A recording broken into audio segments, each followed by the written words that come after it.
નમસ્કાર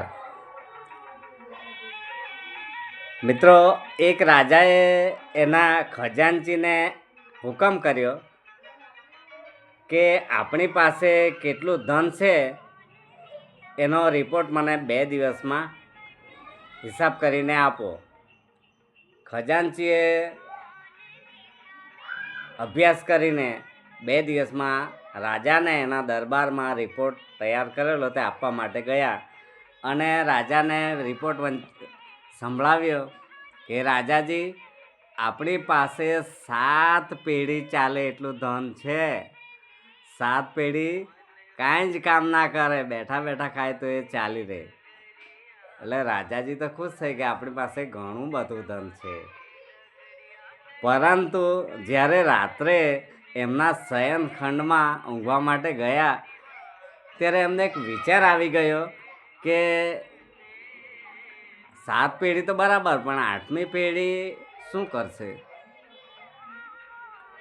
અને એ વિચાર એમને સતત સતાવવા લાગ્યો. 8મી પેઢીની ચિંતા થવા લાગી અને એ ચિંતામાં રાજાનું શરીર કમજોર થવા લાગ્યું. એમનો ખોરાક પણ ઘટી ગયો અને એક બીમારી હોય એવી અહેસાસ એમને થવા લાગ્યો.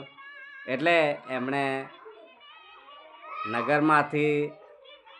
બીજા નગરમાંથી મોટા મોટા સ્પેશિયાલિસ્ટ ડૉક્ટરોને બોલાવ્યા અને બોડી ચેક કરાવી તો બધા રિપોર્ટ નોર્મલ આવ્યા.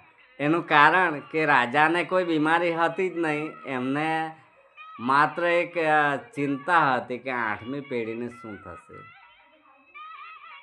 જુઓ મિત્રો, જુઓ તો ખરા, એક ચિંતા, એક વિચાર આપણને કેટલાક કોરી નાખે છે ઉધઈની જેમ. હવે મારે એમ કહેવું છે કે આ રાજાના દ્રષ્ટાંત પરથી આપણે એવું સમજવાનું છે કે આપણે એવું માનીએ કે જિંદગીમાં ખુશમાં રહેવું હોય તો ઘણું બધું ભેગું કરવું પડે. ના, વાસ્તવિકતા એ છે કે જિંદગીમાં હંમેશા ખુશમાં રહેવું હોય તો ઘણું બધું જતું કરવું પડે. અંતે સારાંશ એવો છે કે ભગવાને દરેકને જીવન જીવવા માટે તો આપ્યું જ છે અને આપણે આપણા કર્મો કરતા રહેવાનું, મહેનત તો કરવી જ પડે.